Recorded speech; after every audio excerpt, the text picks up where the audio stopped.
بسم اللہ الرحمن الرحیم۔ السلام علیکم۔ اگر آپ کو ہماری ویڈیوز اچھی لگ رہی ہیں تو ہمارے چینل کو سبسکرائب کریں، ہماری ویڈیو کو واچ کریں۔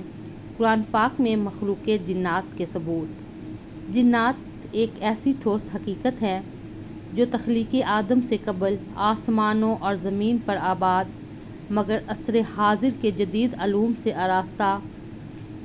بیشتر مسلمان جنات کے وجود کے منکر ہو چکے ہیں، حالانکہ مخلوق جنات کے وجود کے بارے میں قرآن پاک میں متعدد آیات موجود ہیں جن میں مخلوق جنات کے افعال و اعمال اور فطرت کے بارے میں واضح نشانیاں ملتی ہیں۔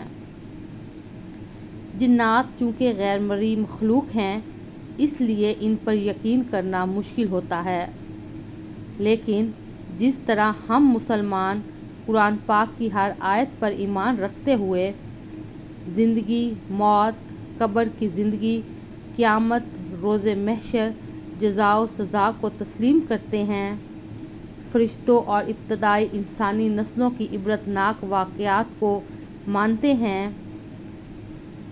اسی طرح ہمیں قرآن پاک میں بیان کردہ جنات کی مخلوق کے وجود کو بھی تسلیم کرنا چاہیے۔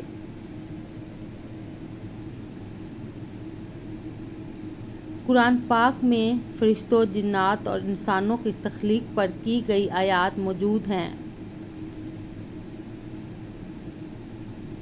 جنات کے وجود و تخلیق کے بارے میں قرآن پاک کی آیات پیش کی جا رہی ہیں۔ قرآن پاک میں جن کا لفظ 22 بار استعمال ہوا ہے، جبکہ 31 آیات مبارک میں 32 بار جن و جان و جنتا کے الفاظ استعمال ہوئے ہیں۔ اسی طرح سے دوسری آسمانی کتابوں میں بھی جنوں، جان، ابلیس، شیطان اور شیاطین کا ذکر کیا گیا ہے، اور اسی طرح ہم نے ہر پیغمبر کے لیے انسانوں اور جنوں سے دشمن قرار۔ اللہ تعالیٰ نے انسانوں کو ٹھیکری کی طرح کھنکھناتی مٹی سے پیدا کیا،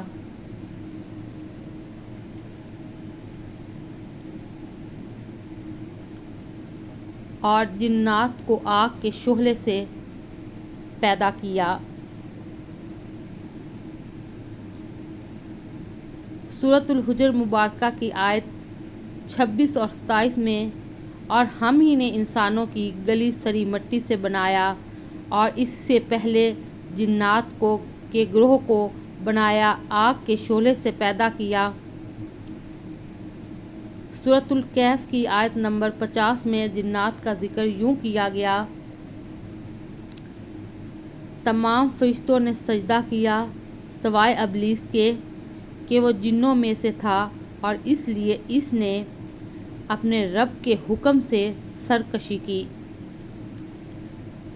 سورۃ الذاریات کی آیت نمبر 56 میں ذکر آتا ہے: اور ہم نے جنوں اور انسانوں کو فقط اس لیے پیدا کیا کہ وہ اللہ کی عبادت کریں۔ قرآن کریم میں ایسے شواہد موجود ہیں کہ جن اور جان سے ایک ہی مراد لی گئی ہے۔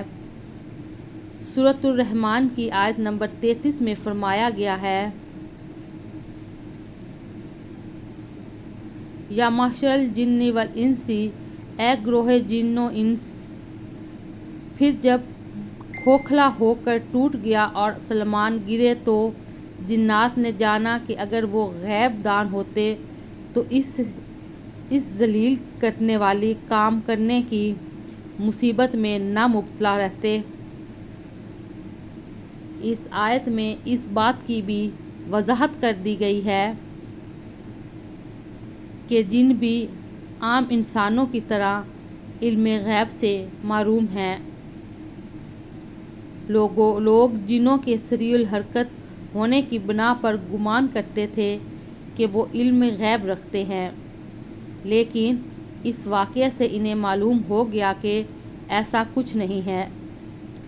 قرآن کریم میں انسانوں اور جنوں کے لیے علم غیب کی نفی کی گئی ہے، مگر مخصوص شخصیتیں ایسی ہیں کہ خداوند تعالیٰ ان کو اپنی حکمت کی بنا پر غیب سے باخبر کر دیتا ہے، جیسا کہ سورۃ جن کی آیت مبارکہ 272 میں فرمایا، رسول اللہ صلی اللہ علیہ وآلہ وسلم وہی غیب دان ہیں اور اپنے غیب کی بات کسی پر ظاہر نہیں کرتا مگر جس پیغمبر کو پسند فرمائے۔ سورۃ الحمد سجدہ آیت نمبر 13 میں جنات کے موت کے بارے میں ارشاد ربی تعالیٰ ہے، میری کہی بات کہ مجھ کو بہتتی ہے دوزخ جنوں سے اور آدمیوں سے۔ سورۃ الاعراف کی آیت نمبر 38 میں فرمایا گیا، تب خدا ان سے فرمائے گا جو لوگ جنوں انس کے تم سے پہلے چلے گئے ہیں، انہی میں مل جل کر تم بھی جہنم واصل ہو جاؤ۔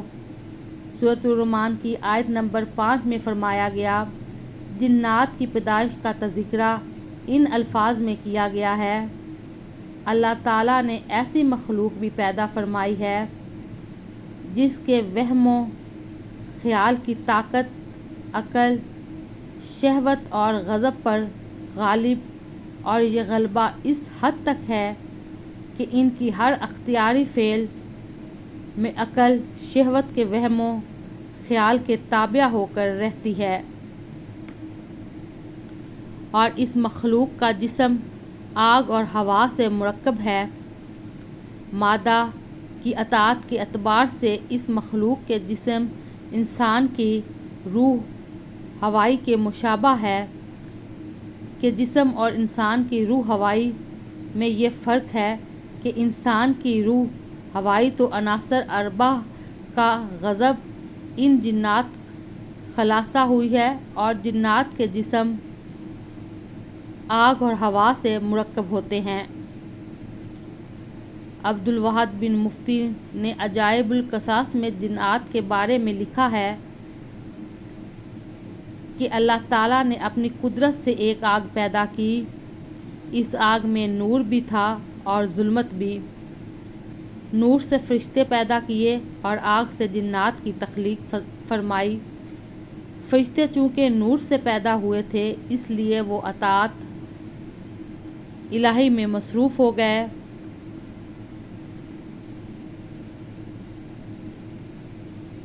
ہمارا پارٹ 2 آئے گا اور اس میں آگے ہم چل کر آپ کو اور مزید بتائیں گے۔ اللہ حافظ۔